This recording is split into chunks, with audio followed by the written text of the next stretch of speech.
الحمد لله نحمده ونستعينه ونستغفره ونؤمن به ونتوكل عليه ونعوذ بالله من شرور أنفسنا ومن سيئات أعمالنا من يهده الله فلا مضل له ومن يضلله فلا هادي له ونشهد أن لا إله إلا الله وحده لا شريك له ونشهد أن سيدنا ونبينا ومولانا محمدا عبده ورسوله أرسله بالحق بشيرا ونذيرا صلى الله تعالى عليه وعلى آله وأصحابه وبارك وسلم تسليما كثيرا كثيرا أما بعد قال الله تبارك وتعالى في القرآن المجيد فأعوذ بالله من الشيطان الرجيم بسم الله الرحمن الرحيم فاعلم أنه لا إله إلا الله واستغفر لذنبك وللمؤمنين والمؤمنات والله يعلم متقلبكم ومثواكم صدق الله مولانا العظيم وصدق رسوله النبي الأمين الكريم ونحن على ذلك لمن الشاهدين والشاكرين والذاكرين والحمد لله رب العالمين. وقال الله تعالى في شأن حبيبه إجلالا وإكراما إن الله وملائكته يصلون على النبي يا أيها الذين آمنوا صلوا عليه وسلموا تسليما اللهم صل على سيدنا ومولانا محمد النبي الأمي وعلى آل سيدنا ومولانا محمد النبي الأمي الذي قرنت البركة بذاته ومحياه وتعطرت العوالم بطيب ذكره ورياه.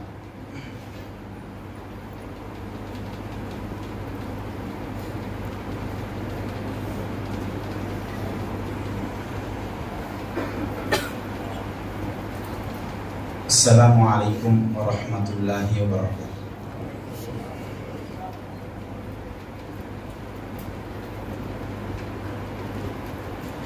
واجب الاحترام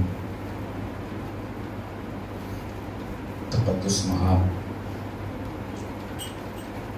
حضرت قبلہ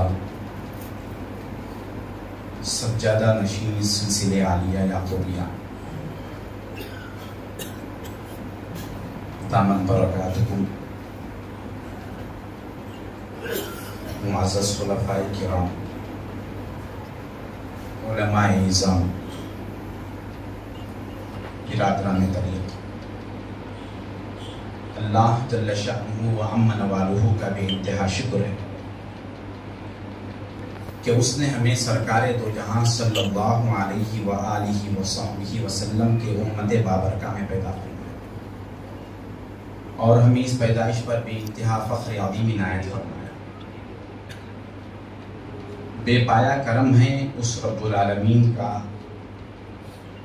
کہ اس نے ہمیں اولیاء اللہ سے نسبت عطا فرمائی. اسی نسبت کی وجہ ہے کہ ہم یہاں اپنے ایمان کی تجدید کے لیے ان 6 روزہ مجالس میں حاضر ہیں.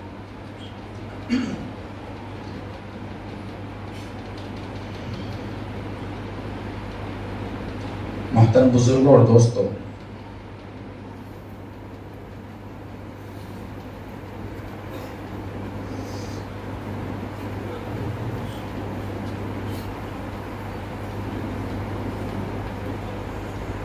اللہ تبارک و تعالی نے ایمان والوں کے لیے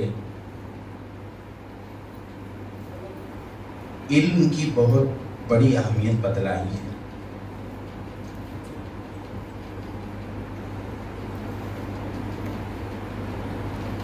اگر علم نہیں ہے تو اسلام بھی گویا کہ مردہ ہے. حضور پاک صلی اللہ علیہ وسلم نے ارشاد فرمایا العلم حیات الاسلام و عماد الدین. علم اسلام کی حیات ہے اور دین کا ستون ہے. جاہل کو اسلام میں کوئی مقام نہیں ہے. کوئی شخص جانا ہی نہیں، کرا بھی نہیں تو اس کا دوہرا سزا ہے، اور کوئی شخص جان کے نہیں کرا اس کو بھی دوہرا سزا، دوہرا عذاب.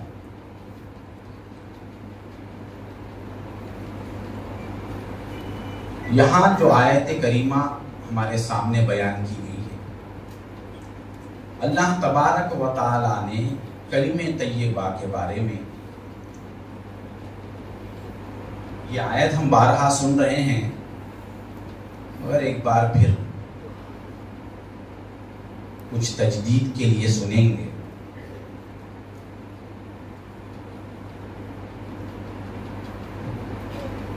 علم ہم جانتے ہیں کہ علم کے معنی جب کرتے ہیں تو ہمارے پاس کسی چیز کے جاننے کا مفہوم آتا ہے،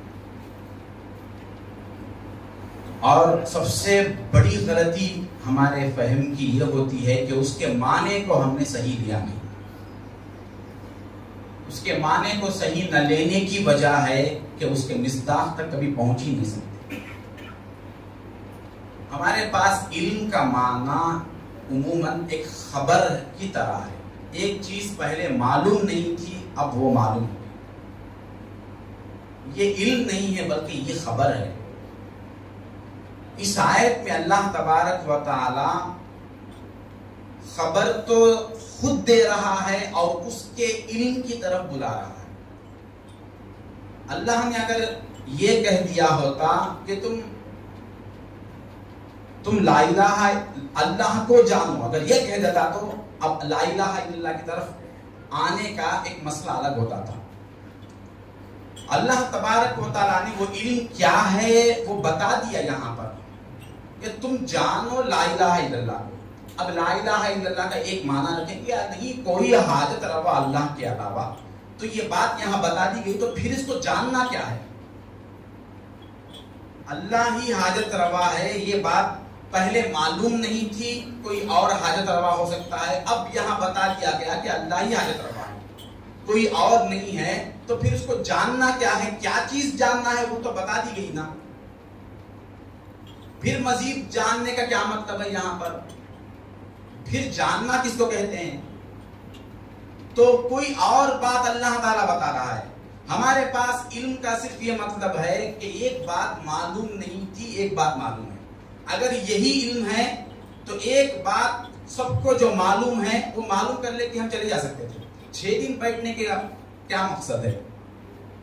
بارہا مختلف انداز سے الگ الگ مثالوں سے جو بیان کیا جا رہا ہے اس کی ضرورت ہے. اس کی ضرورت کیوں ہے؟ اب یہاں کلمہ طیبہ کو اللہ تعالی یہ خاص اس کو لینے کا طریقہ بتا دیا. یہ نہیں فرمایا کہ تم لا الہ الا اللہ کا ذکر کرو، حالانکہ لا الہ الا اللہ کا ذکر بھی کرنا چاہیے، وہ افضل الذکر ہے. لا الہ الا اللہ کرو یہ بھی نہیں فرمایا، صرف یہ فرمایا کہ تم اس کو جانو. اب یہ جو جانو کا بار بار لفظ کا یہ ترجمہ ہے، اس ترجمے نے ہم کو لا الہ الا اللہ کو صحیح سمجھنے سے روک دیا. اس کا یہ ترجمہ نہیں ہے، علم کا معنی جاننا نہیں ہے. بہت سے طلبہ اور علماء بیٹھے ہوئے ہیں، یہ جو ترجمہ کرتے ہیں مرادی معنی ہے. اہل اللہ کے پاس، اہل عرفان کے پاس اس کا معنی ہے، علم کا معنی ہے فنا ہو جاؤ. اور علم کا تقاضا ہی یہ ہے کہ فنا ہوتا ہے آدمی. فنا کا مطلب ختم ہو جانا، مٹ جانا یہ نہیں ہے. پہلے سے تمہارا جو خیال تھا اس خیال کو ہٹاؤ اور جو علم تمہیں دیا جا رہا ہے اس کو اس جگہ پہ رکھو. جو پہلے فن نہیں آتا تھا اس فن والے کے پاس جب ہم بیٹھتے ہیں تو پہلے سے ہمارا جو نالج ہے اس کے بارے میں، جو ہمارا جو تجربہ ہے، جو ہنر ہے، اس کو ہٹا کر جس کی صحبت میں بیٹھے ہیں اس فن کو وہاں لگانا ہے. اب اپنا کوئی خیال نہیں. یہ آنے کے بعد اس کا علم مکمل ہوتا ہے. تو اس کا مطلب یہ ہوا کہ لا الہ الا اللہ کے علم کا مطلب چند چیزوں کو سن لینا، چند باتوں کو جمع کر لینا، یہ ہرگز نہیں ہے. اب یہ فنا کا لفظ یہاں استعمال جب تک نہیں کریں گے یہ معنی سیٹ نہیں ہوگا، کیونکہ علم کے درجے ہیں، علم کے درجات ہیں.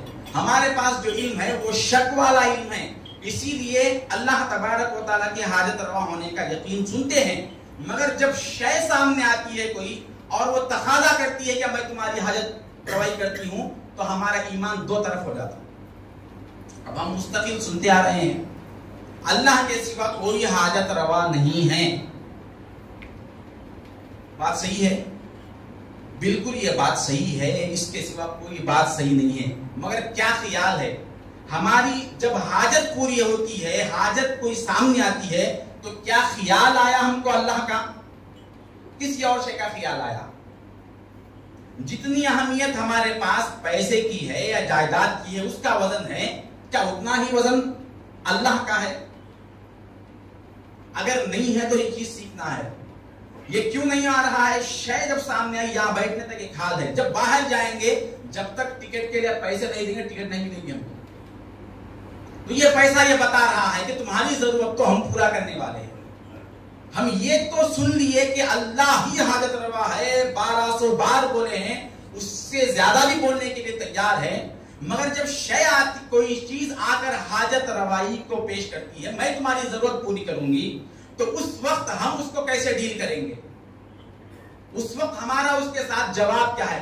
کوئی ہم سے پوچھے کہ بھئی اللہ حاجت روائی کا دعویٰ کر رہا ہے اور حقیقت میں وہی ہے، تو پھر تم کھانا کیوں کھا رہے ہو؟ حاجت روا اللہ ہے یا کھانا ہے؟ اگر نہیں ہے تو کیا اس کو چھوڑ دینا؟ اللہ کی حاجت روا ہونے کا جب تک یہ دلیل نہیں ہوگی، یعنی کیسے حاجت روا ہے یہ جب تک معلوم نہیں ہوگا، وہ علم مکمل نہیں ہوگا. ایک ہی ماحول میں رہ کر 1000 بار بولنے سے وہ ماحول کے اثر سے قلب پہ بات آ جاتی ہے، لیکن جب وہ اس کے خلاف جب بات آتی ہے، اگر یہ بات خبر کے حد تک ہے، کہیں سن لیے کہ بھئی فلاں مقام پر ایسا ایکسیڈنٹ ہوا، جا کے دیکھے تو نہیں ہے، اب تک یہ تھا کہ ایکسیڈنٹ ہوا تھا، دیکھنے کے بعد جو خبر سنے تھے اس کے خلاف واقعہ ہے، تو فوراً ہمارا خیال بدل گیا، علم بدل گیا. خبر اس کو کہتے ہیں، وہ اطلاع اس کو کہتے ہیں کہ اس کے خلاف کوئی اور دعویٰ کرے، اعلان کرے، تو فوراً ہمارا دل پہلے علم کو نفی کر دیتا، پہلے خبر کو نفی کر دیتا. ہماری زندگی کا بھی بالکل یہی حال ہے. آج جب تک بیٹھے صحبت اولیاء میں، ارشادات میں، تو حال یہ جیسے ہی وہ شے کا سامنا ہوا، بھئی وہ تو باتیں بہت ہیں مگر یہ نہیں کرے تو نہیں ہوتا. اس کو جڑ پیڑ سے نکالنے کا مسئلہ ہے.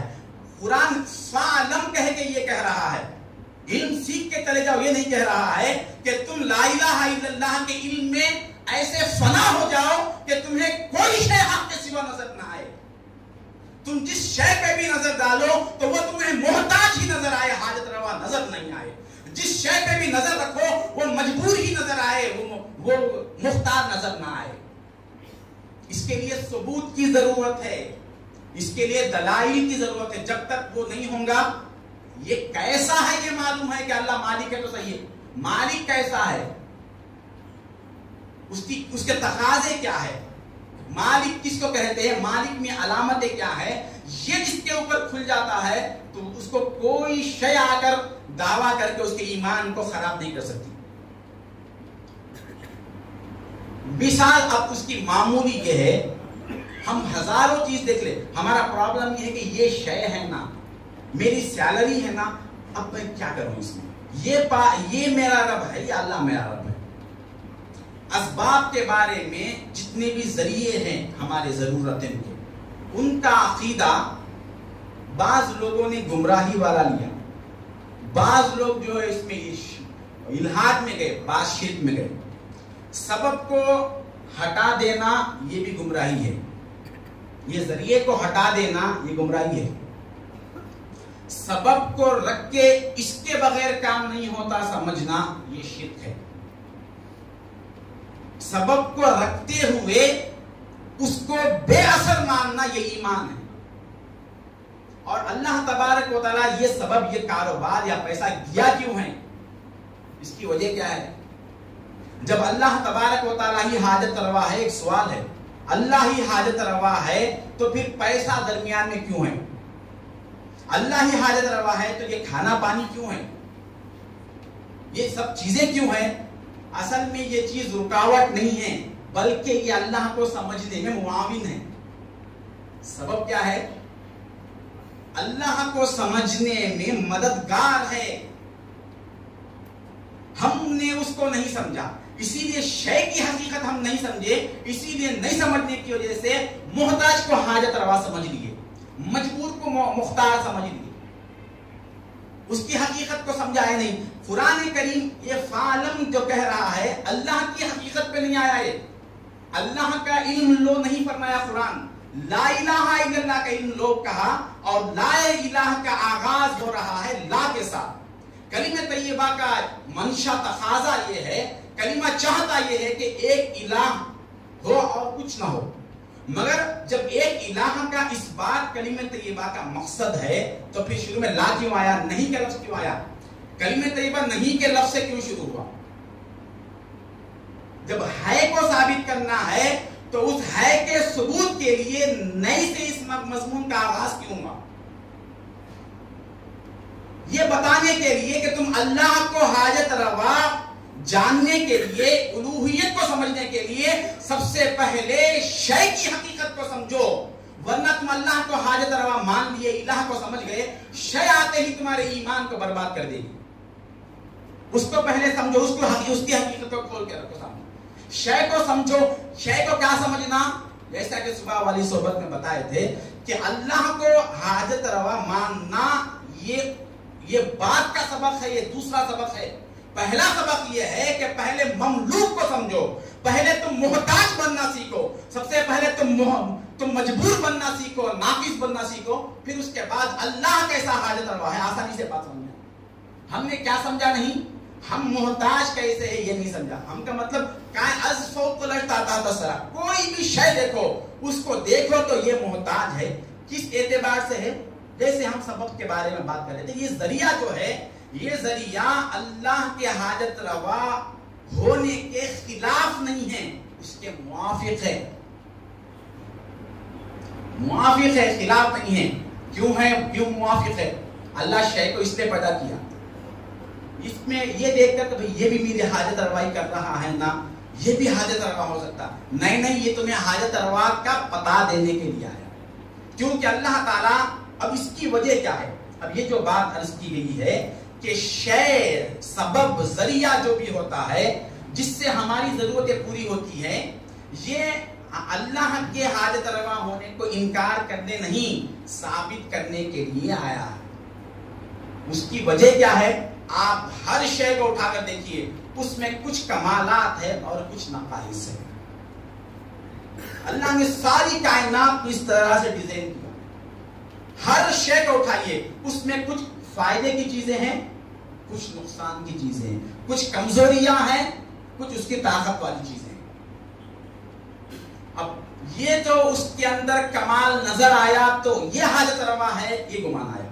پلٹ کے اس کی حقیقت کو کیوں نہیں دیکھے جہاں اس کا نقص بھی ہے، جہاں اس کا نقص بھی ہے۔ اب اپنے اپنے ذہنوں میں جس چیز کے بارے میں ہمارا بھروسہ ہے کہ یہ میری فلاں ضرورت کے لیے ہے، تو ذرا دیکھو کہ اس کے اندر ایک نقص بھی ہے۔ ہر شے کو اٹھا کر دیکھیے، چاہے وہ کتنی بڑی سے بڑی ہو۔ یہ سورج جو نکلتا ہے، طلوع ہوتا ہے، صبح طلوع ہوتے ہی یہ اپنے کمال کو بتا رہا ہے، سب دیکھے، اسی لیے سورج نمسکار کر رہے ہیں وہ لوگ، کیوں؟ بھائی اس کے نکلنے سے اجالا آیا اور ہم کام کر سک رہے، یہ نظر آیا، یہ تو نظر آیا۔ اب یہاں تک تو الوہیت کے دعوے کرنے کا امکان اور دعویٰ سچا ہے، مگر یہی صورت پھر شام کو غروب بھی ہو گیا۔ یہ بتا رہا ہے، یہ کمال بتایا، یہ غروب ہوتے ہوئے بتا رہا ہے، اگر میں تیرا حاجت روا ہوتا تو میں غروب نہیں ہوتا، ویسے ہی روشن رہتا، میں ویسے ہی رہتا۔ ہر شے کو اٹھا کر دیکھیے، ہر شے کو اٹھا کر دیکھیے، وہ یہ بتا رہی ہے کہ ایک حالت پہلے کی الگ ہے، ایک حالت پہلے کی الگ ہے۔ یہ ایک علامت ہے، یہی پوری علامت نہیں، ساری چیزیں بتا رہی ہے کہ یہ ربوبیت کا تقاضا ہے۔ ربوبیت کو اللہ تبارک و تعالی چند نقائص اس میں ہیں، اور چند اللہ کا شکر ہے کہ جوانی کو پہلے رکھا، بڑھاپے کو بعد میں رکھا۔ اگر بڑھاپے کو پہلے رکھ کے جوانی کو بعد میں رکھتا تو شاید کوئی نجات پائے. بڑھاپے کو بعد میں رکھا تاکہ انسان پہلے کمال کی طرف نظر رکھتا ہے، بعد میں نقص کی طرف آتا ہے. اگر کمال کو بعد میں رکھ دیتا تو پھر وہ کبھی بھی اس کے نقص کو دیکھ نہیں سکتا تھا، اس کو ہرگز نہیں دیکھ سکتا تھا. تو اللہ تبارک کو جیسے ہمارا اسٹرکچر دیکھیے، جب تک ہم اچھے کھائے پیے توانا ہے، جیسے ہی ہماری غذا ہضم ہو گئی اور ہم جتنی دیر بہت دیر سے جاگ رہے ہیں، تو اب ہمارا اندر جو طلب ہو رہی ہے غذا کی، یہ ہماری محتاجی کی علامت ہے. یہ ہمارے محتاجی کی علامت ہے. ہم یہ سمجھ رہے ہیں کہ میرے پاس پیسہ تو ہے، لہذا میں جو ہے اب اس سے اپنی حاجت کو پوری کر سکتا ہوں. اللہ تبارک و تعالیٰ اگر چاہے، اللہ راست اگر حاجت پوری کرنا تو دور کی بات ہے، حاجت ہی کو پیدا ہونے نہ دیا تو مسئلہ ہی نہیں تھا. اس پر بھی اللہ تعالیٰ قادر ہے.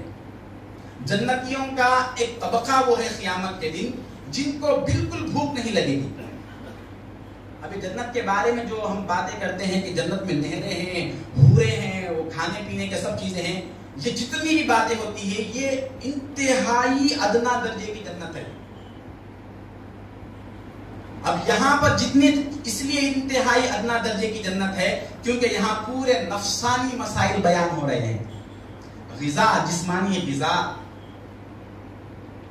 بیویاں، عورتیں جو بھی ہو رہی ہے، یہ سب مخلوق کے سطح کی بات ہو رہی ہے. کچھ جنتی وہ ہوں گے جو اعلیٰ درجے کے ہوں گے، ان کی جنت صرف اللہ کا دیدار ہے. وہ ہزاروں سال گزر جائیں گے ان پر، نہ کچھ کھائیں گے نہ پیئیں گے. اب ان کی غذا کیا ہے؟ وہاں پر صرف مولا کی دیدار ہے. اب کیسے جیے وہ لوگ؟ اب وہ لوگ جیے کیسے ہیں؟ ان کا گزارا کیسے ہو رہا ہے؟ اسی لیے کہ اللہ تبارک و تعالیٰ وہ حاجت پیدا ہونے کی جو تجلی ہے وہ ان سے نکال دیا، کیونکہ یہ حاجت روا کی تلاش میں زندگی گزارے ہیں. اب ان کو اللہ تبارک و تعالیٰ راست اپنا فیض دے رہا ہے. اب یہ سبب جو ہے، ہر سبب اس میں جیسے ہی نفس آیا، جیسے ہی اس کے اندر خیال آیا کہ اس سے میری حاجت پوری ہوگی، تو تلاش کرو کہ اس میں نقص بھی ہے، اس میں کمی بھی ہے. یہ کہاں سے آئی یہ چیز؟ جیسے صبح میں ہر دعا کے لیے بتایا گیا کہ ہر مقام پر دعا کر رہے ہیں. کھانے کے بارے میں تفصیل سے بتایا گیا. ہم یہ تو دیکھ لیے کہ ہم پیسہ دینے کی وجہ سے ہمیں یہ کھانا مل رہا ہے. اب بتائیے ہم اگر یہ پیسہ حاجت روا اگر ہوتا اور وہ جو چیز ہم خرید رہے ہیں اللہ اس کو پیدا نہ کرتا، تو وہ جو دانہ آیا ہے اناج کا، وہ اس کو زمین میں کسان نے ڈالا، زمین کے سینے کو کون پھاڑ کر نکالا وہاں پر. ایک طرفہ دیکھتے ہیں ہم، یہ بغیر محنت کے کچھ نہیں ہوتا، یہ سمجھ رہے نا. ایک بہت بڑی دنیا چل رہی ہے جہاں پر محنت نہیں ہے. سورج کو طلوع کرنے میں ہم نے کون سا سبب اختیار کیا؟ سورج کو طلوع کرنے میں کون سا سبب اختیار کیا؟ انار کے دانوں میں رنگ بھرنے کے لیے کس نے اس کے اندر رنگ کو پہنچایا؟ اس کو رنگدار، اس کے اندر مزہ کون ڈالا؟ پورے پیڑ کو تلاش کر لے، پورے پیڑ میں کہیں وہ مزہ نہیں ہے. اس کے تنے میں بھی کسالہ پن ہے.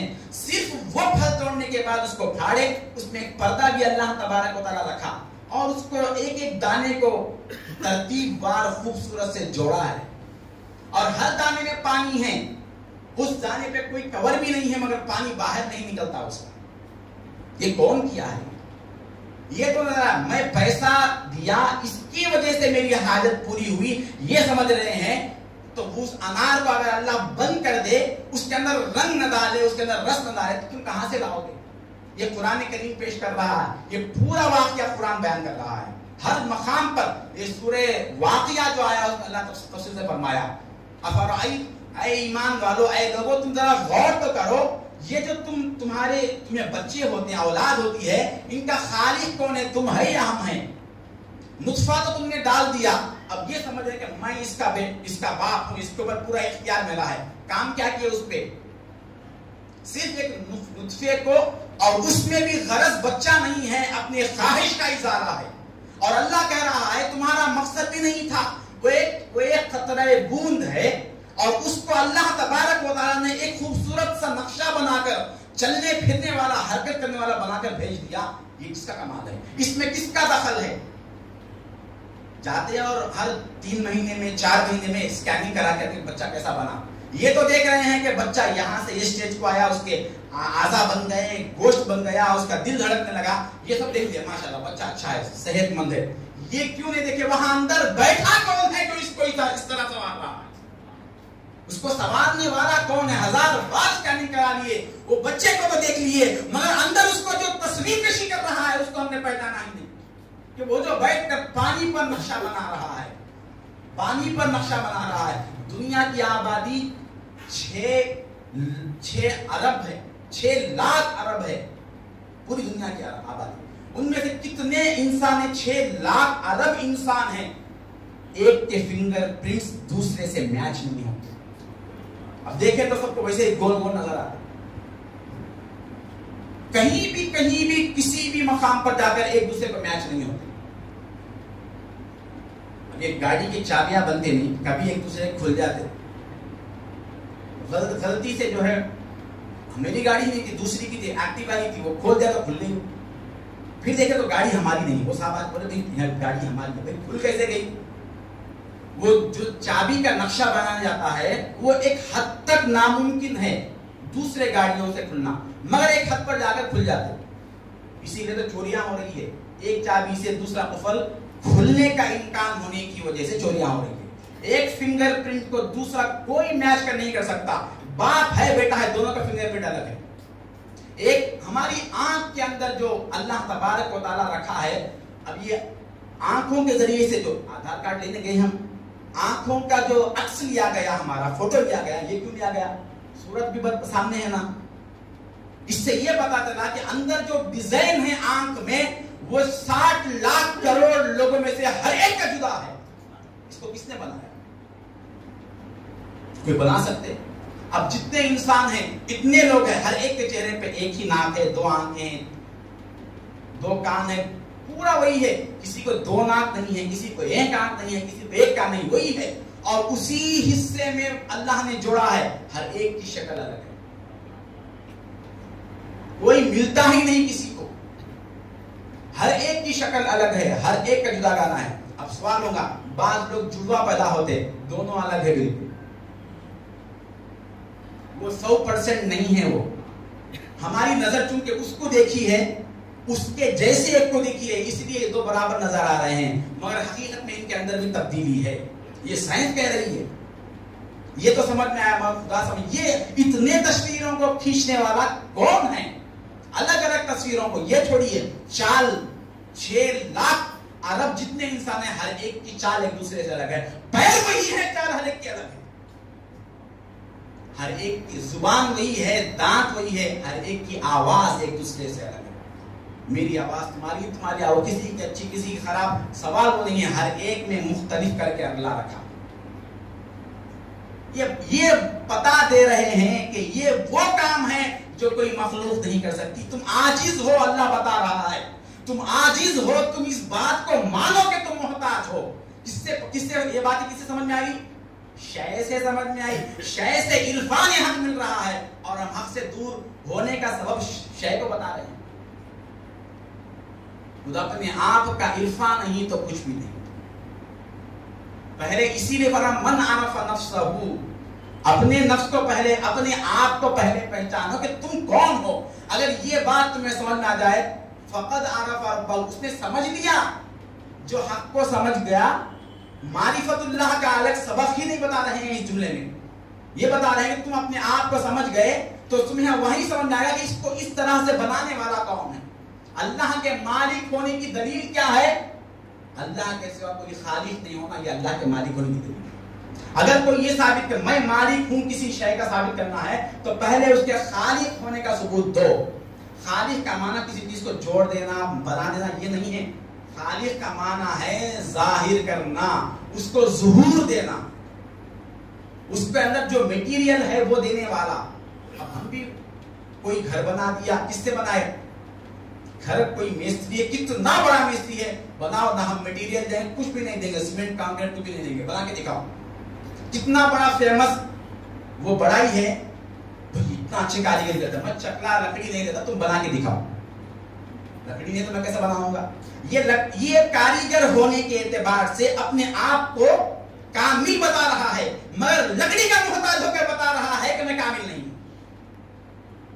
یہ مستری اپنے آپ کو میں اتنا اچھا یہ گھر بنایا بتا دینا، ہم اپنے ایک کمال کو دکھاتے کہ میں یہ کمال میں ایسا کیا، وہ ایک کمال تمہارا بتا رہا ہے کہ تم کامل ہوتے ہوئے بھی تم ناقص ہو، تم خود سے نہیں بنائے ہو، کسی کے محتاج جو ہوئے ہیں، کسی کا محتاج ہر موقع پر ایک جگہ کمال ہے تو ایک جگہ محتاج ہے، اس کی محتاجی بتا رہی ہے کہ الہ ہونے کے لائق نہیں ہے، یہ مالک ہو ہی نہیں سکتا، اس لیے کہ یہ خود کسی سے بنا ہوا ہے۔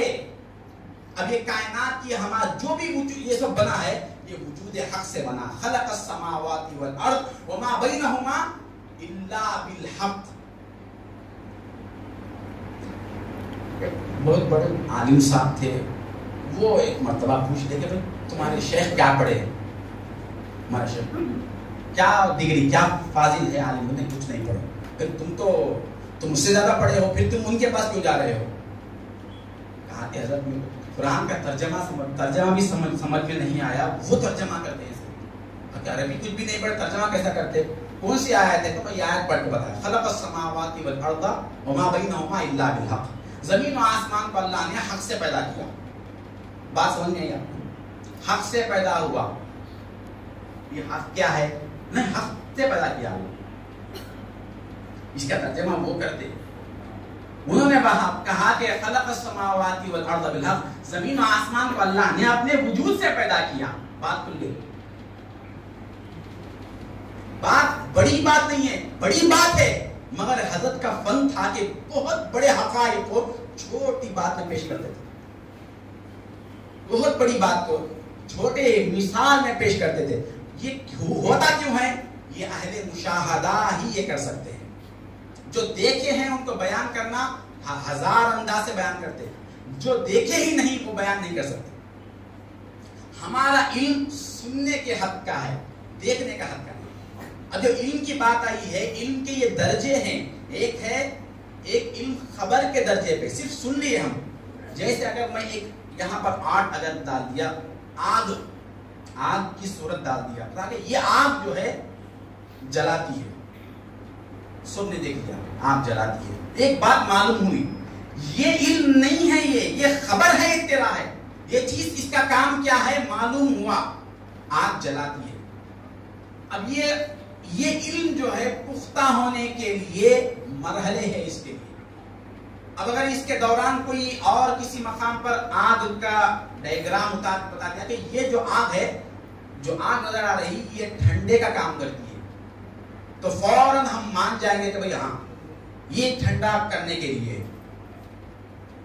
یہ سننے کے بعد یہ گرمی کا سبب ہے، سننے کے بعد ہم باہر گئے، دیکھے کہ کوئی شخص آگ کے پاس بیٹھا ہوا ہے، اس کو تھوڑا سا چرکا لگ گیا اور وہ پریشان ہو گیا، یا کسی کو جلتا ہوا دیکھے، تو وہ جو سنے تھے وہ آدھے حد تک پختہ ہوا وہی۔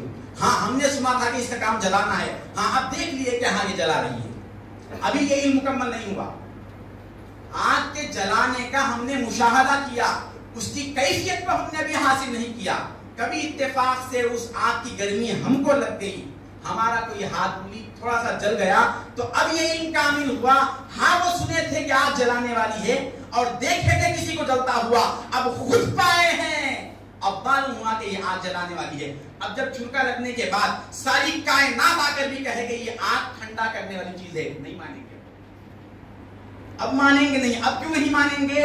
علم اب پانے کے حد کو پہنچا۔ قرآن کہہ رہا ہے فَعْلَمْ أَنَّهُ لَا إِلَهَ إِلَّا اللَّهُ، لا الہ الا اللہ کو سننا اور خبر حاصل کرنا نہیں، اس کو پا کر دیکھو اپنے اندر و باہر، اپنے وجود میں، خارج میں، ازفو پر تاتا تسرا، جہاں تک ہے دیکھو، دیکھ لو، یہ پا کر دیکھ لو، یہ لا الہ الا اللہ۔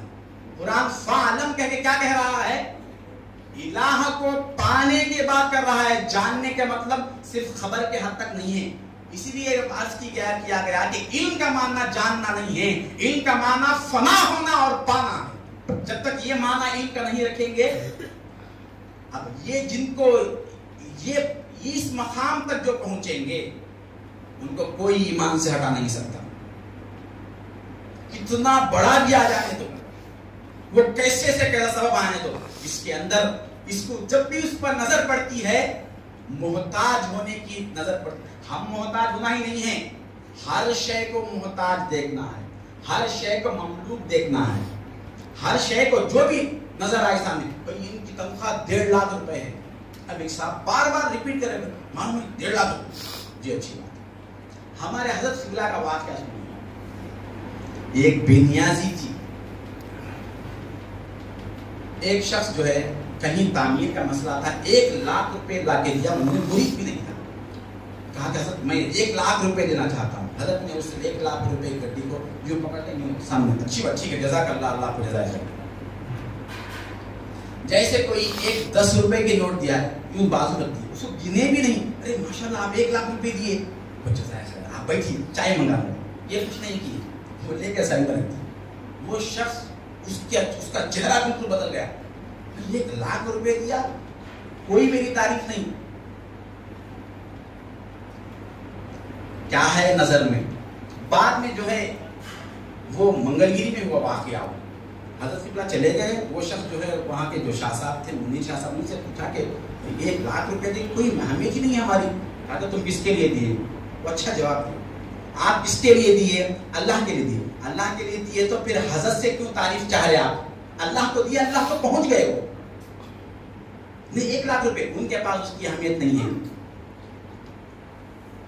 جو نظر میں ہمارے ہے اس کو اہمیت کیوں دیے؟ ہم نے اس سے اپنی حاجتوں کو وابستہ کیا. اس سے یہ کام ہوتا ہمارے اندر ہے، اس سے یہ کام ہوتا ہمارے اندر ہے. اب یہ نہیں دیکھا کہ اس کو پیدا کرنے والا کون ہے، اس کو بنانے والا کون ہے. یہ ثابت کر دو کہ یہ خود سے بنا ہے. ایک علامت مملوک ہونے کی ایک علامت یہ ہے کہ وہ مخلوق ہے. دوسری علامت یہ ہے کہ وہ مرزوق ہے. اس کو بنا دینے سے کام نہیں ہوتا. اس کا مینٹیننس جتنا بھی ہے وہ سب مالک کے پاس ہے. وہ چیز جو ہماری ملک میں ہے، بتائیے کیا ہم اس کے مینٹیننس کر سکتے ہیں؟ جیسے ہمارا جسم دیکھ لیجئے، کھانے کو تو کھا لیا اور سو گئے. اندر وہ غذا جو ہضم ہوئی اور ہضم ہو کے ہمارے جسم میں ہر اعضاء کو وہ غذا پہنچنا ہے، ہر عضو کو پہنچنا ہے. دماغ کو بھی پہنچنا ہے، دل کو بھی پہنچنا ہے، خون کو بھی جانا ہے، ہڈیوں کو بھی پہنچنا ہے. اور ایک غذا ہم نے مکمل کھا لی. اس غذا میں کچھ چیزیں خون میں جانے کے ہیں، کچھ چیزیں دماغ کو جانے کے ہیں، کچھ چیزیں جو ہے گردوں کو جانے کے، کچھ دل کو جانے کے، کچھ ہڈیوں کو جانے. اس طرح سے 360 جوڑ ہے انسان کے جسم میں. 360 جوڑ ہے. اس کی سب سے پہلے تحقیق ہوئی برٹن میں.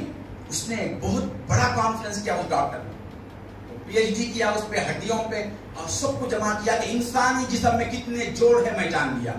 اور مختلف مذاہب کو لا کے پیش کر دیا. مختلف مذاہب کے لوگوں کو جمع کیا اور بتایا کہ پہلی بار میں نے یہ جانکاری کر لی کہ 360 جوڑ ہے. اس میں ہر مذہب کے آدمی کو جمایا تھا. ایک عالم صاحب تھے، انہوں نے کہا پہلی بار تم نہیں ہے، آج سے 1300 سال پہلے مکے میں محمد رسول اللہ پیدا ہوئے تو انہوں نے بتا دی، پہلے ہی بتا دیا تھا. 360 جوڑ ہوں گے، یہ پہلے ہی محمد رسول اللہ 1300 سال پہلے بتا دیے تھے. تم آج بتا 13 جو چیز 1300 سال بعد بتائی گئی تم اس کو ریپیٹ کر رہے ہو آج. اس نے کہا بتاؤ کہاں لکھا ہوا ہے. اس نے دیکھا اسی مجلس میں سب کے سامنے ببان کے دول کلمہ شہادت پڑھ مسلمان. 360 جوڑ آقا ہے جو جہاں فرما رہے ہیں کہ انسانی جسم میں 360 جوڑ ہے. اور جو غذا ہم کھاتے ہیں ہر جوڑ کو کس غذا کا، اس غذا کا کون سا حصہ کب کیسے پہنچنا ہے کون کر رہا ہے. لا الہ الا اللہ. اب یہ سب ہونے کے بعد ہمارے اندر تکبر کی کیا ضرورت ہے؟ میں کر سکتا ہوں، میں فاعل ہوں. ذرا کر کے تو دیکھو. کسی ایک غذا کو ہم کھا سکتے ہیں، تمہارے لیے وٹامن کم ہے یہ چیز لے لیے، پروٹین کم ہے وہ لے لیے. اندر ڈالتے ہی پیٹ میں گیا نا وہ، وہاں سے اس کے شایان نشان مقام پر جتنا جانا ہے اتنا جانا، اس سے زیادہ نہیں جانا. ربوبیت کا کمال یہ ہے کہ شے ناقص کو، ناقص جو شے ہوتی ہے اس کے اندر اس کو کمال کیسا ملنا، کتنا ملنا ہے، کتنے مقدار ملنا ہے، اس کے علاوہ کوئی اور نہیں ہے. پوری کائنات میں ربوبیت پھیلی ہوئی ہے. پوری جو یونیورسل ہے کائنات جس کو کہتے ہیں، پوری کائنات، اس میں سے یہ جو انسانی خطہ ہے زمین کا، 3% انسانی خطہ نہیں بلکہ اس کے آگے چاند سورج ستارے جتنے بھی ہیں نا، یہ سب ملا کر جو نظر آتے ہیں، جن کی تحقیق کی گئی 100 میں سے 3% ہے یہ۔ اس میں ایک ہے بلیک ہول، سائنسدانوں نے جس کو تحقیق کیا، جس کو بلیک ہول کہتے ہیں، یعنی ایک دنیا جو تاریکی میں ہے۔ وہ یہ بتا رہے ہیں کہ تاریکی میں ایک دنیا ہے، وہاں پر اس سے بڑھ کر 97% مخلوق آباد ہے۔ آسمان، زمین، ستارے، سورج سب ملا کر 3% ہے، 97% اور ایک عالم بپا ہے۔ اللہ تبارک و تعالی، اب ہم یہاں ڈھونڈ رہے اللہ رب کیسے ہے، یہ نہیں تو میں کیسے بنوں گا۔ اب وہ 3% میں سے ایک میں کتنا ہوں، ایک آپ کتنے ہیں، یہ زمین کتنی ہے۔ زمین پر 3 حصے پانی کے ہیں اور ایک حصے پر انسان پھر ایک حصے میں ہے۔ ایک حصے پہ رہنے والا آدمی، انسان، اس تعجب میں ہے کہ میں کیسے، اس پریشانی میں میں کیسے بنوں گا۔ 99% جو کائنات پھیلی ہوئی ہے اور سب کی ربوبیت ہو رہی ہے۔ اب اس میں شے ناقص کو بھی ہم سمجھے نہیں۔ یہ ہماری جو ہائٹ بڑی ہے، کبھی ہم نے محسوس کیا؟ کیا انکار کریں کہ میں بڑا نہیں ہوں؟ کیا اچانک راتوں رات تھوڑے سے بڑھ گئے؟ پیدا ہوئے تو بالکل چھوٹے تھے، یہ بڑھ کیسا گئے؟ کیا اس کو بڑھتا ہوا محسوس کیے ہم؟ یہ بات ہے ربوبیت، یہ علامت ہے، یہ بتا رہی ہے کوئی تمہاری پرورش کر رہا ہے۔ اگر تم ہی اپنے آپ کے رب ہو تو ذرا اپنے پلنے کی اطلاع تو دو کہ میں اس ٹائم پہ، اس وقت پہ اتنا بڑا تھا۔ اگر تم خود پلے ہوتے تو اس کا علم تم کو ہوتا تھا۔ یہ بتا رہا ہے تمہارا وجود بڑھتے بڑھتے کہ تم اپنے آپ کو بڑھانے میں بھی محتاج ہو رب کے، اس میں بھی تمہارے پاس کوئی اختیار نہیں ہے۔ کیا جلوے ہے۔ اب دیکھیے، یہ تو یہی سمجھ میں بات نہیں آئی، حضرت قبلہ حج کے دوران بتائے تھے سبحان اللہ رب العرش عما یصفون، اللہ عرش کا مالک ہے، یہ بھی ہم نے سنا۔ اللہ کعبے کا بھی رب ہے۔ فَلْيَعْبُدُوا رَبَّ هَذَا الْبَيْتِ، اس گھر کے رب کی بات کرو۔ خانے کعبہ پر ربوبیت کی تجلی کیسے ہے؟ وہ کبھی بڑا ہی نہیں نا۔ ابراہیم علیہ السلام جیسے جب سے بنائے، بعد میں ایک طوفان آیا، قریش نے بنایا، پھر جیسے کا وہی سائز ہے۔ آپ 2000 میں حج کیے، ہم 2018 میں حج کیے تو تھوڑا سا بڑھ کے نہیں تھا۔ ربوبیت تھوڑی سی بڑا نہیں تھی اس کو۔ ربوبیت کا معنی صرف بڑھانا ہے، یہ معنی بھی نہیں ہے۔ کچھ لوگ یہ معنی سمجھ رہے ہیں کہ شے کو بڑھانا ہوگا، وہ نہیں ہے۔ اس کا جو تقاضا ہے، اس کے حد میں جو وہ جو شے ہے، وہ جو کھانے کا ایک چیز ہے، وہ اپنے حقیقت میں، اپنے ضرورت میں کیا چاہتا ہے، پھر بڑا بھی نہیں، کیا جیسے کا ویسا بھی ہے، جیسے کا ویسا بھی نہیں ہے، وہ بڑا بھی نہیں ہے۔ اگر جیسے کا ویسا ہی بولیں گے تو ربوبیت کی تجلی اس سے ہٹ گئی، یہ کفر ہے۔ اگر بڑھ گیا بولیں گے مشاہدے کے خلاف ہے، بڑھ نہیں گیا، ویسا ہی۔ پھر ہوا کیا؟ خانے کعبہ کا تقاضا اس کا یہ ہے کہ وہ اتنا ہی رہے، وہ مربوب ہونے کی وجہ سے ہر آن فنا کا تقاضا ہے، اس کا فنا ہو جانا۔ اس کی حقیقت کے لحاظ سے ہر آن ختم ہو جانے کا اس کا تقاضا تھا، اس کی حقیقت کے لحاظ سے ربوبیت کی تجلی اس کو ہر آن ظاہر کر کے رکھی ہے، اور اس پر تجلیات برس رہے ہیں ہر آن۔ اس کا بڑھنا نہیں ہے، ویسے ہی رہنا اور ظاہر رہنا، یہ اس پر ربوبیت کی تجلی ہے۔ اس سوال کو کون حل کر سکتے؟ اللہ والوں کے سوا نہیں کر سکتے۔ اللہ سب کا رب ہے، شے ناقص کو الگ ترتیب، یہ ہمارے تعلیمات کا لفظ ہی نہیں ہے، یہ سب جگہ ہے۔ یہ اس کو قاعدہ کلیہ کہتے ہیں، شے ناقص کو الگ ترتیب، اس کے ضرورت کے مطابق اس کو دے کر پرورش کرنا۔ یہ جو بات ہے، یہ جو لفظ ہے، یہ صرف ہمارے تعلیمات کا نہیں ہے، یہ قاعدہ کلیہ ہے۔ اگر سوال کرے جب اللہ رب ہے تو بتاؤ کیسے پال رہا ہے؟ رب ہونے کی بات تو کریں گے، پرورش کیسے کر رہا ہے؟ ہم یہ شے پرورش کر رہی ہے، یہ بات سمجھ رہے ہیں؟ ارے وہ شے کا سٹرکچر خود بتا رہا ہے کہ اس کے اندر و باہر رب ہے، اس کے ظاہر و باطن میں رب ہے۔ ہم غور کریں گے، جیسے جس ماحول میں جو جانور رہتا ہے اللہ نے اس ماحول کے لحاظ سے اس جانور کو تخلیق کیا. قرآن کریم نے فرمایا افلا ينظرون الى الابل كيف خلقت. عربوں کو فرمایا پہلے کہ تم اونٹنی کو نہیں دیکھتے. نظر ينظر کا معنی دیکھنا نہیں ہے، اس کا ترجمہ یہ غلط ہے. غور کرنا اور غور سے دیکھنا. فیہ نظر کا معنی ہے کہ اس میں غور کرو. تم اس میں اب تک تو دیکھے، اگر دیکھتے نہیں کا مطلب یہ ہوا کہ آج تک وہ لوگ نہیں دیکھے. جو لوگ پیدائش سے 50-60 سال تک اونٹوں کو دیکھے ہیں، چرائے ہیں، ان سے قرآن کہہ رہا ہے کیا تم نہیں دیکھتے اس کو؟ کس نے پیدا کیا یہ نہیں فرمایا قرآن. تم اس جانور کو نہیں دیکھتے کہ اس کو کس نے پیدا کیا، یہ جواب قرآن کا سوال نہیں ہے کہ کیسے اس کو پیدا کیا ہے اس کو کیا نہیں دیکھتے تم. اس کا یہ جو ریگستان میں رہتا ہے، جس ریگستان میں رہتا ہے اس کے موافق اس کا جسم بنایا گیا، بالکل اونچا ہے. 3 دن تک اونٹ پیاسا رہ سکتا ہے. 3 دن تک وہ پانی پی کر اپنے اندر سٹور کر لیتا. یہ صلاحیت ہمارے اندر نہیں ہے. دعویٰ تو کم سے کم ربوبیت کا وہ کرنا تھا. 3 دن تک کھائے پیے بغیر رہ سکتا ہے. میں نہیں کھا کے بھی رہ سکتا. اگر وہ کر دیتا اور کیا کرتے دیکھیں. ایک وقت سے دوسرے وقت تک بے تحاشا بھوک لگ جاتی ہے.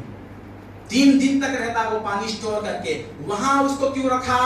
وہ جس ماحول میں رہتا ہے اس ماحول کے تقاضے کے لحاظ سے اس کے قدم قدم پر پانی نہیں ملتا، غذا نہیں ملتی. اسی لیے اس کے جسم کو اللہ نے ایسا بنا دیا. یہ بنایا کا مطلب یہ ہے کہ ربوبیت کی تجلی اس کے اندر ایسی ہے کہ 3 دن تک اس کو ضرورت نہیں ہے، کیونکہ اس کا تقاضا 3 دن تک ملنے والا نہیں ہے. وہ اب پورے اللہ تعالیٰ ہر چیز کو بنا دیا، ہر چیز کو گنا. وہاں پر ایک مثال عرض کرنا ہے. یہ ایک اونٹ کو بتا کر بھئی وہ تو عربوں میں تھا، عربوں میں اترا اس لیے بنا دیے، یہ بیوقوفی ہے. یہ بتانا یہ کہہ کر اللہ یہ بتا رہا ہے تم اپنے اپنے ماحول میں جہاں رہتے ہو اسی طرح سے اس ماحول میں جو اللہ کی مخلوق ہے اس کو دیکھو. ہر جگہ تمہیں ربوبیت کا پتہ ملے گا. خود کی طرف دیکھو بھی فرمایا اللہ فَلْيَنْظُرِ الْإِنسَانُ مِمَّا خُلِقَ. اچھا کوئی نظر نہیں آیا تم کو، ٹھیک ہے خود کو تو دیکھ لو. فَلْيَنْظُرْ جو اونٹنی کے بارے میں عربوں سے فرمایا، یہ سوال کریں گے لوگ بھئی ہمارے پاس اونٹا ہی نہیں دیکھنے کے لیے، تو تم تو ہو. فَلْيَنْظُرِ الْإِنسَانُ انسان کو چاہیے کہ وہ کس سے پیدا کیا گیا دیکھ. مِمَّا خُلِقَ کس چیز سے پیدا کیا گیا، کیسا پیدا کیا گیا پہنچنا مشکل ہے ہر ایک کے لیے.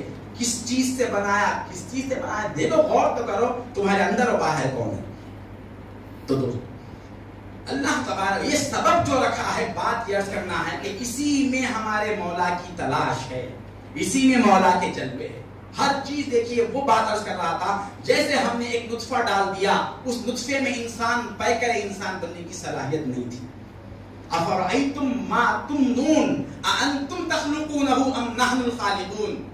وہ جو تم نطفہ ڈال دیے ہو خالق تم ہے یا میں ہوں. اب بچے پر جو ہمارا حق ہم جتلاتے، میری بات سننا یا رب کی جو پیدا کیا نطفہ جو ڈالا اس کی بات اہم ہے یا جو ہاتھوں سے بنایا اس کی بات اہم ہے. افرأیتم ما تحرثون. اے تم غور کیوں نہیں کرتے، یہ تم زیارات کرتے ہو. دیکھیے اللہ کیا کر رہا ہے. تو جو تم زراعت کرتے ہو انتم تزرعونه ام نحن الزارعون، کسان تم ہو یا میں ہوں. قرآن میں ایک مقام پر اللہ اپنے آپ کو کسان کہا. کسان تم ہے، زارع زراعت کرنے والا پورے کام کو ملا کر تم ہو یا میں ہوں. تم بیج ڈال کے ہٹ گئے، اس بیج پر اندر کیا گزری کس کو معلوم. وہ کب پھٹا، کون وہاں پر پہنچا، وہاں گیا کون، اور اس کے نکلنے کے چھوٹا سا کمپل باہر نکلا، زمین کو کس نے پھاڑ کر اس کو باہر نکالا. کیا اس کے اندر یہ صلاحیت تھی کہ وہ باہر نکل سکے؟ اب جہاں سبب ڈھونڈ لینا، سبب نہیں تو کام ہوتا. اب یہ دنیا بہت وہ آباد ہے جہاں پر سبب کا کوئی دخل نہیں ہے. کسان صرف بیج دان کے آخر میں کاٹنے والا ہے، نہ اس کے اندر بیج میں دانا ڈالنے کی صلاحیت ہے، نہ زمین سے اگانے کی صلاحیت ہے. جہاں ایک طرف کمال نظر آتا ہے اسی پر نظر رہے گی تو الوہیت کا پتہ نہیں ملے گا. اس کے اندر نقص ملے گا تو شے کی حقیقت ملے گی. ایک شے بتا رہی ہے کہ شے کیا ہے، الوہیت کیا ہے. محتاج بھی وہی ہیں، حاجت روا بھی وہی ہیں، اتنا قریب ہے ایک دوسرے کہ ایک دوسرے میں کون پہلے ہے کون بعد میں فرق کرنا مشکل۔ یہ قرآن کہہ رہا فَعْلَمْ أَنَّهُ، پا کے دیکھو، یہ پانے کا جب درجہ تم کو ملے گا تو حال کیا ہوگا؟ پھر کوئی تمہیں ہٹا نہیں سکتا، پھر تمہارے ایمان کی بولی لگے گی کائنات میں، اس کا کوئی رقم ادا نہیں کر سکتا۔ وہ ایمان پھر مثل ایمان بلال حبشی ہوگا۔ وہ کیوں اس طرح سے مار کھا کے بھی تواضع ہے کہ بھئی اسلام چھوڑ دو؟ یہ واقعے کو بارہا ہم ایسے ہی سنے ہیں، ذرا حال پہ ڈال کے سنے تو مزہ آئے گا۔ پیٹ پر چٹان ہے، ہل نہیں سکتے، عرب کی تپتی ہوئی زمین ہے۔ جو لوگ گرما کے دنوں میں حج کیے ہیں تھوڑا اندازہ تو کریں کیسی گرمی ہے وہاں، کیسی گرمی ہے۔ حضرت عمر فاروق رضی اللہ تعالیٰ عنہ ایک مرتبہ حضرت بلال رضی اللہ عنہ گھر جاتے ہیں اور پوچھتے کہ بلال ذرا وہ پیٹ تو دکھاؤ تمہاری جو تمہیں تمہارا آقا ایمان لانے کی وجہ سے تمہیں عرب کے صحراؤں میں ڈال دیا تھا۔ حضرت بلال نے اپنے پشت سے کپڑا ہٹایا، صرف ہڈی ہے، گوشت بھی نہیں ہے۔ ایسی تکلیف ہوئی ہم کو راہ حق میں نکلنے کے بعد، ایسی تکلیف، تھوڑی تکلیف ہو گئی تو برداشت نہیں کر سکتے۔ تکلیفیں پورے وہ لوگ جھیل لیے، سخت نیچے سخت گرمی والی زمین، اوپر چٹان بھی ہے، اور صبح سے شام ہو جاتی۔ حضرت صدیق اکبر رضی اللہ تعالیٰ عنہ آ کر کہتے یا رسول اللہ، بلال کا حال ہم سے دیکھا نہیں جا رہا ہے، خدا کچھ فرمائیے۔ اب اللہ کا حکم تھا کہ تم صبر کرو، یہاں صبر کا مقام ہے، یہ مجاہدے کے دور ہے، جو بھی بات آتی تو فصبر کا حکم آتا۔ اللہ نے ایک آیت اتاری، یہ قرآن کی ایک واحد آیت ہے جس پر صحابہ نے عمل نہیں کی۔ پورا قرآن صحابہ کا آیت نہ تھا، ایک آیت قرآن کی وہ ہے جس پر صحابہ نے عمل نہیں کی۔ من کفر باللہ من بعد ایمانہ الا من اکرہ وقلبہ مطمئن بالایمان۔ اگر تم پر کوئی زیادتی ہو جائے تو تم اپنے دل میں ایمان کو مضبوط رکھو، زبان سے اللہ کا انکار کر دو۔ جائز ہے تمہارے دل میں سمجھو کہ میں تو مسلمان ہوں، ان کی تکلیفوں سے بچنے کے لیے زبان سے اللہ کا انکار کروں گا، یہ کہے۔ یہ آیت اتری، حضرت صدیق اکبر رضی اللہ خوش ہو کے کہنے لگے اے بلال، تم آج سے ان تکلیفوں سے نجات تمہیں مل گئی، نجات مل گئی۔ جب بھی تمہیں وہ زبردستی کرنے لگے تو تم اسلام سے انکار کر دو، دل میں ایمان کو مضبوطی سے رکھو۔ آخر ٹھیک ہے، مان لیے۔ پھر جب صبح وہ آ کر ظلم و تشدد تکلیفیں شروع کیا تو پھر جب گزر ہوا حضرت ابوبکر صدیق رضی اللہ عنہ کا، دیکھا کہ حضرت بلال پھر زور زور سے کلمہ پڑھ رہے ہیں۔ کہا کہ بلال کیا تم نے وہ آیت نہیں سنی؟ میں تو قرآن کا حکم بتایا تھا تم کو، تم چھوڑ دو، اپنی زبان سے انکار کر دو اللہ کی۔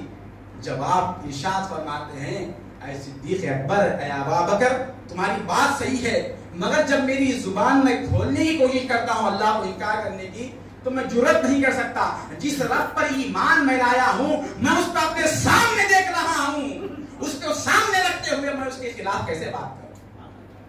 میں اس کو اپنے اندر و باہر دیکھ رہا ہوں، جس کی سانس جو سانس سے آتا جاتا ہے، میں اس کا کیسے انکار کروں کہ وہ میرا رب نہیں ہے؟ اے صدیق، یہ تکلیفیں برداشت کر لوں گا، مگر دل سے ایمان نکلنے کی جو تکلیف ہے وہ برداشت نہیں کر سکتا بلال۔ یہ بات سننا تھا، صدیق اکبر تڑپ گئے اور اس کے غلام کے پاس، آقا کے پاس گئے، کہا کہ بتاؤ اس کی قیمت کیا لگاتے ہو؟ پوری دولت داؤ پہ لگا دوں گا، آج اس کو آزاد کروں گا۔ آپ کا ایمان ظاہر ہونے کا بھی واقعہ عجیب ہے۔ پہلے تو حضور نے ان کو نصیحت کی تھی کہ اپنے ایمان کو ظاہر نہ کرنا ورنہ ظلم ہوگا۔ ان سے پہلے عمار بن یاسر ایک صحابی تھے، ان کے ایمان ظاہر ہو گیا۔ ان کا جو آقا تھا، حضرت بلال کا جو آقا تھا، یہ دونوں دوست تھے۔ بلال کے آقا نے، مالک نے کہا کہ یہ میرا غلام عمار بن یاسر مسلمان ہو گیا ہے، لہذا تمہارا پورا قبیلہ جتنے سردار ہیں سب جمع ہو جاؤ، ہم اس کو ماریں گے اور بتائیں گے کہ ایمان لانے والے کا کیا حشر ہوتا ہے۔ کھجور کے 2 تنوں کو 2 ہاتھوں سے باندھ دیے، عمار بن یاسر رضی اللہ تعالیٰ عنہ اور کہا کہ ان کو ماریں گے. مارنے کے لیے حضرت بلال کا انتخاب ہوا. کہا کہ جاؤ اور کوڑے مارو, اتنا مارو کہ یہ ایمان سے توبہ کر لے, ایمان کو چھوڑ دے اور بت پرستی کی طرف آئے. حضرت بلال ایمان لا چکے تھے اب, مگر ان کا ایمان ظاہر نہیں کرنے کا حکم حضور نے دیا تھا, حکم رسول کے تحت نہیں کیے تھے. جب حضرت بلال قریب پہنچے, عمار بن یاسر رضی اللہ تعالیٰ عنہ کے ہاتھ میں کوڑا ہے. حضرت عمار کہنے لگے اے بلال تم اپنے ایمان کو ظاہر نہ کرو, مجھے مارو, مارو تو میں ایک مار کھاؤں گا ورنہ تمہیں بھی مار کھانا پڑے گا. حضرت بلال قریب آئے اور وہ کوڑا ہاتھ سے اٹھائے, قریب جا کر ہاتھ سے کوڑا چھوٹ گیا اور زار و خطار لپٹ کر رونے لگے. کہنے لگے اے عمار, ایک ایمان جو تمہارے اندر ہے, ایک ایمان جو میرے اندر ہے, جس چہرے کے تم اسیر اور غلام ہو میں بھی اسی کا تو غلام ہوں. علامہ اقبال نے بڑے اچھے انداز میں فرمایا بیا کے بنا لیم, اب ہم دونوں مل کے مار کھائیں گے. اب تمہیں مارنے سے مجھے مزہ نہیں آئے گا, تمہارے ساتھ کھانے میں مار مزہ آئے گا. بیا کے بنا لیم من و تو اسیر ایک جما لیم, ہم دونوں ایک ہی حسین کے تو غلام ہیں. وہاں سے اسلام, یہ مسلمان ہے. آج مسلمان اہل سلسلہ کسی کی برائی ملی تو چھوڑیں گے نہیں. وہاں یہ کہہ رہا ہے کہ ایک ہی ذات پر ایمان تمہارے دل میں اور میرے دل میں. بلال مار نہیں سکتا, مار کھا سکتا ہوں مگر مار نہیں سکتا. کیوں؟ دونوں کا رشتہ بتا رہے ہیں. کون سا رشتہ؟ بھائی چارے کا. ایمانی رشتے کی وہ اہمیت ہے, ہمیشہ کے لیے اپنے آپ کو آفتوں میں ڈال دیے. کہاں کھڑے ہیں ہم اہل سنت والجماعت. یہ لفظ لکھنے کو ہی آج شرم آتی ہے, پڑھنے کو شرم آتی ہے. یہ ان کا مقام ہے. ادھر اطلاع ملی, حضرت صدیق اکبر اس کے پاس گئے, بیچ تو میں خرید لوں گا, میں خرید لوں گا. اس نے شرارت سوجھی اس کو اور اتنی قیمت لگا دیا, اتنی قیمت لگا دیا. حضرت بلال رضی اللہ عنہ واپس آئے, گھر آنے سے پہلے آقا ہے تو جہاں کی خدمت میں حاضر ہوئے. یا رسول اللہ, وہ آیت اترنے کے بعد بھی بلال ماننے کو تیار نہیں ہے, وہ ابھی ایمان پر ہے, وہ ابھی زور زور سے کلمہ پڑھ رہے ہیں, ان پر اور ظلم بڑھ گیا ہے.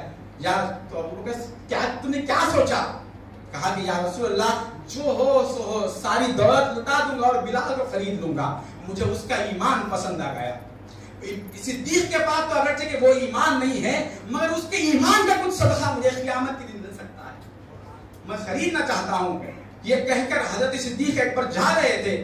آقا ہے جو جہاں صحابہ اکرام کی جھرمٹ میں اٹھ کر کھڑے ہو گئے اور آگے حضرت صدیق اکبر کے پیچھے جا رہے تھے. اے ابو بکر تھوڑا ٹھہرو, اے ابو بکر تھوڑا ٹھہرو.